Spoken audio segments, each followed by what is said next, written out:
আমাদের হাতে দুটো নথি রয়েছে। একটা হচ্ছে যে বিপিএল এর পরবর্তী সময়টাতে একটা ফ্যাক্ট ফাইন্ডিং কমিটি গঠন করা হয়েছিল ক্রীড়া মন্ত্রণালয়ের পক্ষ থেকে, এবং পরবর্তীতে আমরা যে চিঠিটা আমরা দেখতে পেলাম সেই চিঠিতেও কিন্তু একেবারে খুব কাছাকাছি লেভেলের অভিযোগ আনা হয়েছে। এবং সেই অভিযোগগুলো যদি আমরা সামারাইজ করি, সেটা এক বাক্যে যদি আমরা বলতে চাই যে ফারুক আহমেদ অনেক সিদ্ধান্ত নিজেই নিচ্ছিলেন, এবং সেটা তার বোর্ডের অন্যান্য যারা পরিচালকরা রয়েছেন, যাদেরকে নির্দিষ্ট স্ট্যান্ডিং কমিটি অনুযায়ী দায়িত্ব বন্টন করা হয়েছে, সেই সব সদস্য বা সেই সব ডিরেক্টরদের সঙ্গে তিনি কোনো পরামর্শ করছিলেন না। কয়েকটা ইম্পর্টেন্ট বিষয় এখানে রয়েছে, যেমন বিপিএল এর ফ্র্যাঞ্চাইজি সিলেকশন, আমরা রাজশাহীর ফ্র্যাঞ্চাইজিটা নিয়ে অনেক ধরনের জল ঘোলা হয়েছে।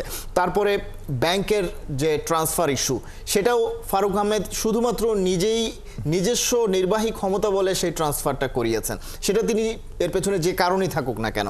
তৃতীয়ত আরেকটা বিষয়, নাজমুল আবেদিন ফাহিম, যিনি কিনা ক্রিকেট অপারেশনসের দায়িত্বে রয়েছেন, তিনি সরাসরি গণমাধ্যমে বলেছেন যে হাথুরু সিংহেকে যে অপসারণ করা হয়েছিল সেটা ফারুক আহমেদ নিজে করেছেন, এবং সেটার সঙ্গে আসলে অন্যান্য কোনো বোর্ড পরিচালকের কোনো ধরনের মতামত নেওয়া হয়নি।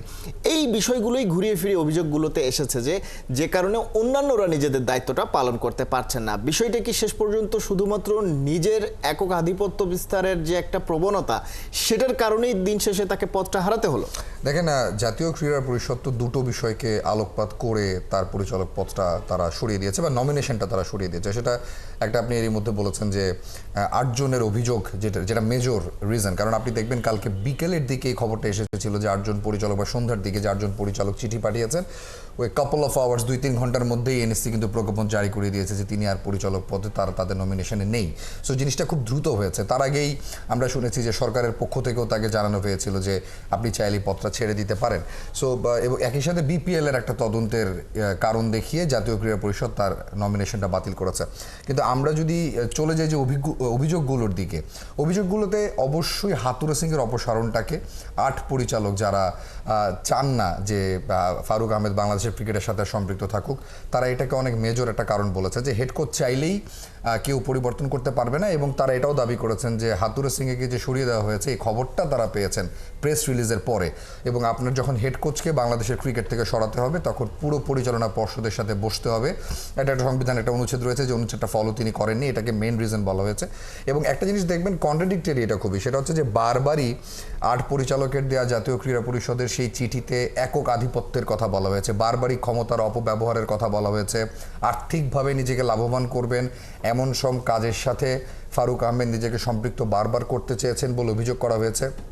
ফারুক আহমেদ কিন্তু কন্টিনিউয়াসলি একটা কথা বলে গেছেন যে আমি কখনো কারো কাজে হস্তক্ষেপ করিনি। সেটা আপনি বিভিন্ন গণমাধ্যমে তার সাক্ষাৎকারে দেখবেন। যখন প্রিমিয়ার লিগ নিয়ে অনেক জল ঘোলা হলো, যখন তৌহিদ হৃদয়ের ইস্যুতে এত লেখালেখি হলো, এত নিউজ হলো, তখন ফারুক আহমেদ বলেছেন যে আমি তো এর সাথে সম্পৃক্ত না, এটা একটা আলাদা সাব কমিটি রয়েছে যারা তৌহিদ হৃদয়ের এই শৃঙ্খলা ভঙ্গের সাথে দেখছেন। কিন্তু বিষয়টা দাঁড়ালো যে তিনি দাবি করছেন আমি কখনো অন্যের কাজে বাধা দিই না, পরিচালকরা বলছেন তারা কখনো কাজ করার সুযোগই পাননি। এবং ফারুক আহমেদকে নিয়ে যেসব অভিযোগ রয়েছে তার মধ্যে ব্যাংক গ্যারান্টি না নিয়ে বিপিএল এর দল সিলেকশন করা এবং সেই দলকে মানে বিপিএল এ খেলিয়ে দেওয়া, এত বড় অভিযোগের এগেইনস্টে আমি জানি না এক্স্যাক্টলি ফারুক আহমেদ। কিন্তু ব্যাংক গ্যারান্টি তো অন্যান্য বিপিএল গুলোতেও খুব একটা যে নিশ্চিত করা সম্ভব হয়েছে বিষয়টা এরকমও নয়। কিন্তু যেহেতু চিঠিতে তারা লিখেছেন, তার মানে বোঝা যাচ্ছে যে বাকি দলগুলোর ক্ষেত্রে ব্যাংক গ্যারান্টি নিশ্চিত ছিল।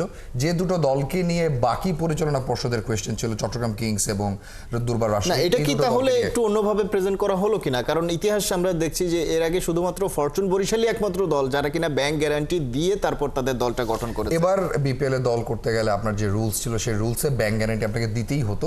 পরিচালনা পর্ষদের বাকি 8 পরিচালকের বক্তব্য হচ্ছে যে সেই ব্যাংক গ্যারান্টির টাকাটা ক্লিয়ারলি পরিশোধ করা হয়নি, শুধুমাত্র ফারুক আহমেদ এই বিষয়ে হস্তক্ষেপ করেছেন বলেই।